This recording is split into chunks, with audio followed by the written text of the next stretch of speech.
Le Petit Servanet numéro 46 est sorti. On va découvrir son sommaire avec Pierre Sitte, président du comité de quartier de Saint-Servant. Bienvenue à vous.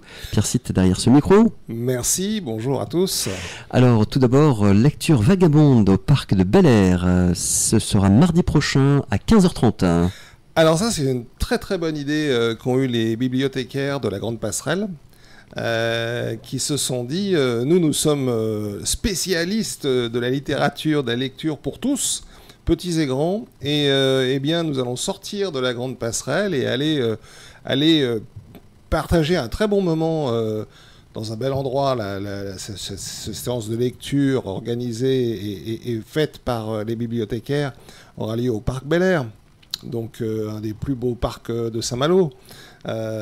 Sous les frondaisons, on sera au frais sous les arbres. Et donc c'est une très bonne idée. Ils ont appelé ça lecture vagabonde parce qu'effectivement on sort des murs, hein, on sort de la Grande Passerelle. Et donc c'est gratuit, c'est ouvert à tous.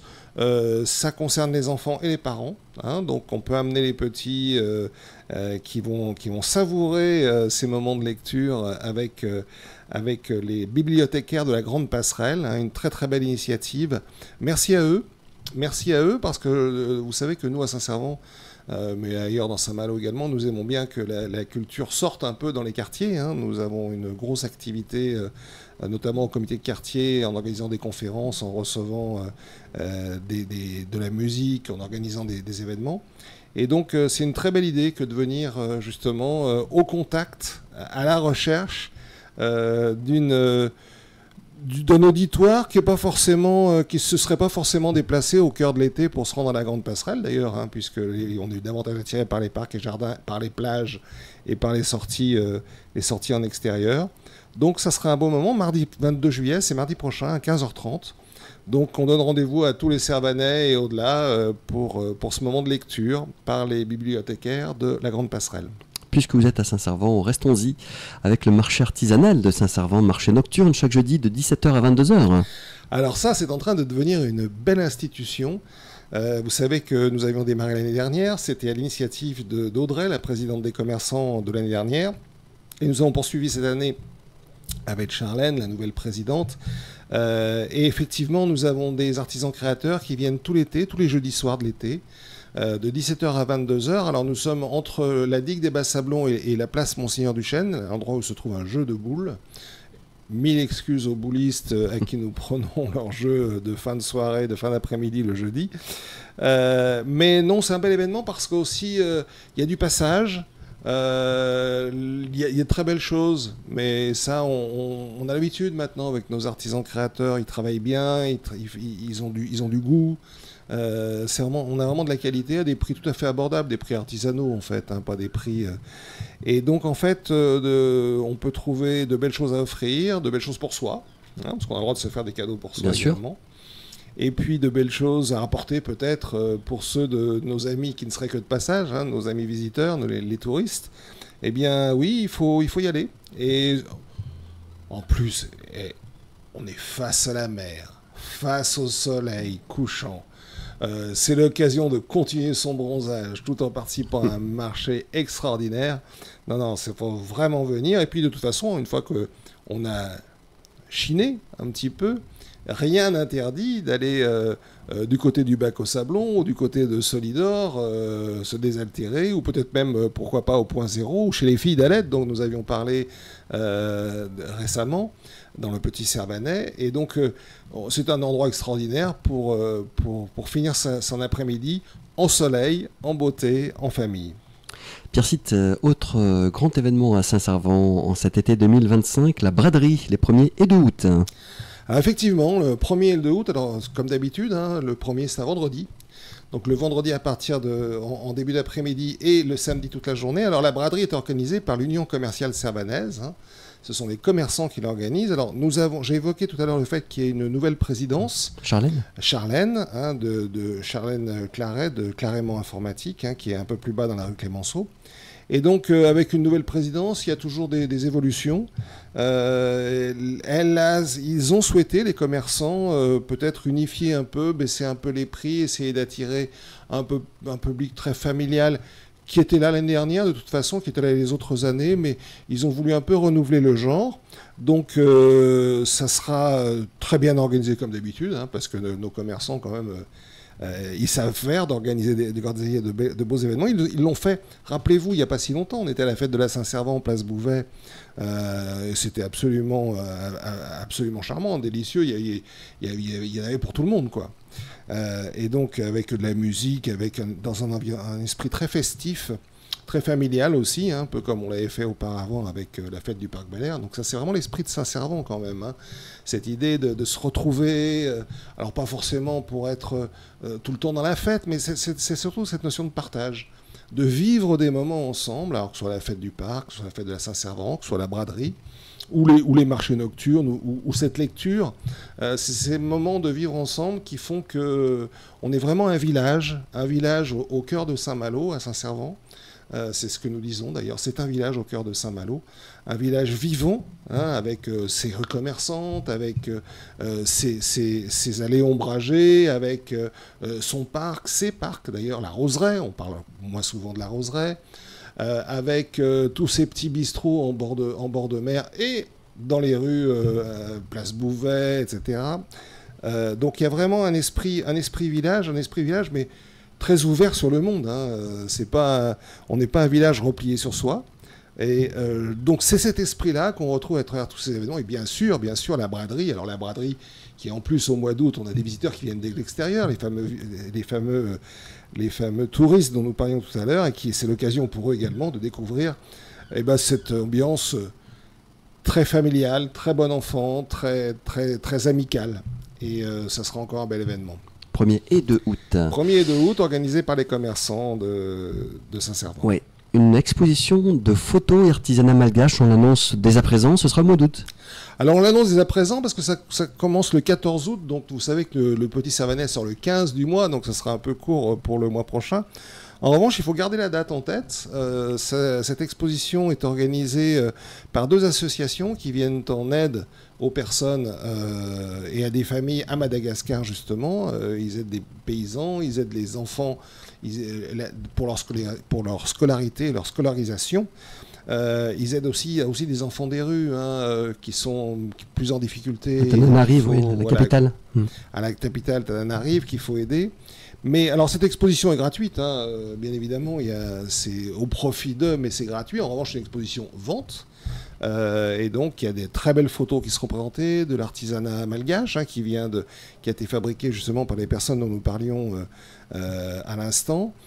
C'est l'occasion de découvrir ou redécouvrir, parce que quand même Madagascar est un peu dans le cœur de tous les Français, même si on a vécu des événements dramatiques, hein, en 1949 notamment. Mais ça reste une île à laquelle nous sommes très attachés. Et donc c'est l'occasion de découvrir, redécouvrir, et surtout peut-être de partager. Alors on n'est pas obligé d'acheter, hein, mais on a le droit aussi d'avoir un coup de cœur qui sera un coup de cœur en même temps pour soi et un coup de cœur amical pour les personnes qui bénéficieront de cette exposition vente. Donc moi j'invite tout le monde à aller visiter cette exposition. Ce sera à l'église protestante unie, vous savez, tout en bas de la rue Clémenceau, sur la droite, quand on descend. Ça sera du 14 au 20 août, donc effectivement, c'est pour ça que nous annonçons dès à présent.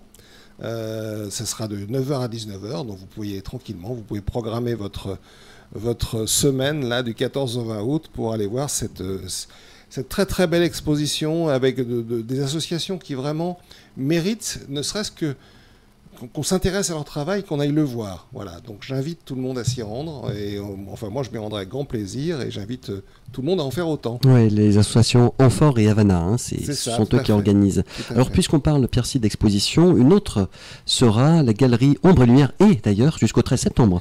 Jusqu'au 13 septembre, alors là c'est déjà en cours, hein, c'est une exposition Pierre Delcourt. Alors Pierre Delcourt, c'est un artiste on est loin du figuratif, hein, c'est un artiste un peu abstrait, mais c'est assez étrange. Il fait des toiles qui ont l'air toutes simples, toutes vides, et qui en même temps ont énormément de force. C'est assez surprenant. Et en tout cas, c'est un très beau travail. Donc, on la connaît, la galerie Ombre et Lumière. C'est une galerie très vivante de la rue Clémenceau, à Saint-Servant. Et d'ailleurs, Pierre Delcourt avait, je crois, déjà exposé dans cette galerie il y a quelques années. Et donc, c'est un peu un retour aux sources. Et ça sera vraiment une belle exposition à aller voir. Là, on a le temps, là, c'est un peu plus, on a un peu plus de temps, c'est jusqu'au 13 septembre.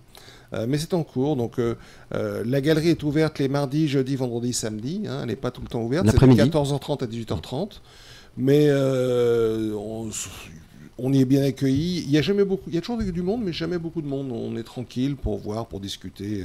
Non, là aussi, c'est quelque chose. Enfin, il se passe toujours. Il y a plein de choses à Saint-Servant. C'est quand même infernal. Et à chaque fois qu'on parle de Saint-Servant, on se rend compte que les événements se suivent et se chevauchent, mais avec toujours ce même souci de qualité, de partage. Parce que là, je crois aussi que le travail d'un galeriste, c'est aussi ça. On parlait d'ambiance et de partage tout à l'heure. C'est aussi faire partager une passion, parce qu'un galeriste a une passion pour les artistes qu'il présente. On voit ça aussi avec d'autres. Hein. On avait parlé de La Flemme, qui a ce même niveau de passion. Enfin, c'est le travail d'un galeriste. Et le galeriste aime à faire partager cette passion. Et donc, en fait, on est vraiment dans cet esprit, franchement, Saint-Servant. Quand on dit que c'est un vrai village au cœur de Saint-Malo, c'est le cas. S'il y a bien the place to be, hein, comme on dit chez les Bretons, c'est un inconditionnel de Saint-Servant. Voilà, c'est vraiment... On a la chance d'avoir tous ces événements à Saint-Servant. Donc Pierre Delcourt, qui est à la galerie Ombre et Lumière jusqu'au 13 septembre. Ce qui nous amène à parler de la rubrique du côté de nos commerçants. Et ce mois-ci, c'est au Comptoir des Arts que vous nous invitez. Ah oui, au Comptoir des Arts. Alors, il y a deux dates à retenir. D'abord, ça fait une trentaine d'années que le Comptoir des Arts existe. C'est vraiment l'institution pour artistes implantés au cœur de Saint-Servant, rue Clémenceau. Et puis, Isabelle Duez, qui est la patronne, qui dirige cet établissement, elle est là depuis 10 ans. Donc c'est ça, elle fête ses 10 ans. Elle est plus jeune que le Comptoir des Arts, mais elle fête ses 10 ans. Et donc c'était l'occasion de faire un clin d'œil à cette vraiment... Alors quand je parle d'institution, tous les gens qui pratiquent ne serait-ce qu'un petit peu une activité artistique, ou par exemple l'AMAP, l'Académie Manuel d'Art Plastique à Paramé, qui travaille avec le Comptoir des Arts. Et le Comptoir des Arts, et puis en plus ils ont un choix incroyable. Moi, dans ma famille, j'ai des enfants qui ont travaillé justement à l'Académie des Arts Plastiques. On trouve tout. Toutes les couleurs, tous les matériaux. Ils ont aussi une partie qui est destinée au papier décoré. Vous savez, beaucoup de gens aiment, et c'est merveilleux de faire ça, des objets en papier décoré, du cartonnage, des choses comme ça, ou même des collages, tout simplement. Et alors, il y a un choix qui est absolument, j'allais dire monstrueux, mais qui est énorme, qui est magnifique, en fait. D'ailleurs, je sais qu'ils ont des clients qui, profitant d'être de passage à Saint-Malo, parce qu'ils ont une résidence secondaire ou de la famille, font un crochet par le Comptoir des Arts pour trouver des choses qu'ils ne trouveraient pas forcément si facilement que ça dans leur grande ville d'origine. Donc, voilà, donc le 31 juillet... ça sera un jeudi, hein. Alors nous on aura le marché nocturne, mais là il faut quand même s'intéresser au Comptoir des Arts. À partir de 18h, de 18h à 22h, Isabelle Duez invite tous ceux qui partagent la même passion que nous avons pour les arts et pour le travail surtout de l'art, parce que là on a parlé de la galerie où on a le résultat, mais en amont il y a quand même des matériaux, de la peinture, des matériaux pour la sculpture. Elle fait de l'encadrement aussi. D'ailleurs, on va jusqu'au bout des choses. C'est-à-dire que vous avez réalisé une œuvre, quelle que soit la qualité de votre trait, vous êtes quand même passionné par ce que vous faites, et elle réalise de très beaux encadrements. Donc on est vraiment dans cette ambiance-là, et je crois que tous ceux qui de près ou de loin sont sensibles aux arts en général, eh bien, seront contents d'aller fêter Isabelle Duez. Alors, c'est elle qui invite. Moi, je lui porterai un petit cadeau, ne serait-ce qu'au moins un bouquet de fleurs. Elle le mérite, parce que c'est un très très bel établissement. Il fait vraiment la fierté de Saint-Servant, le Comptoir des Arts. Il faut le signaler. C'est un très bel établissement, et ça sera une belle fête, je pense, le jeudi 31, à partir de 18h. Au Comptoir des Arts, à l'invitation d'Isabelle Duez. On rappelle, Pierre-Cite, aussi les rendez-vous du comité. Alors, l'été, ça fonctionne... Alors l'été ça fonctionne, on les a laissés. Oui. Ça fonctionne avec moins de monde, un petit peu au ralenti quand même. Un certain nombre de gens pensent aussi à la plage, et puis vous savez que beaucoup de nos adhérents reçoivent de la famille, ils sont très occupés, mais ça fonctionne. Donc vous pouvez venir, et les permanences sont là tous les vendredis de 10 à 12. Donc venez nous voir. Eh bien écoutez, c'est noté, le petit Servanais, on se le procure soit version papier, chez les commerçants notamment, au comité de quartier. Au comité de quartier ou par Marie électronique, si on nous envoie, les gens qui nous écrivent le recevront dans leur boîte le 15 du mois. Eh bien merci beaucoup Pierre Cid pour le petit Servanais numéro 46 qui est sorti donc le 15 juillet. Saint-Servant, un village au cœur de Saint-Malo. Un village au cœur de Saint-Malo. Merci à vous. À très bientôt Pierre Cid, bel été. Merci. Au revoir.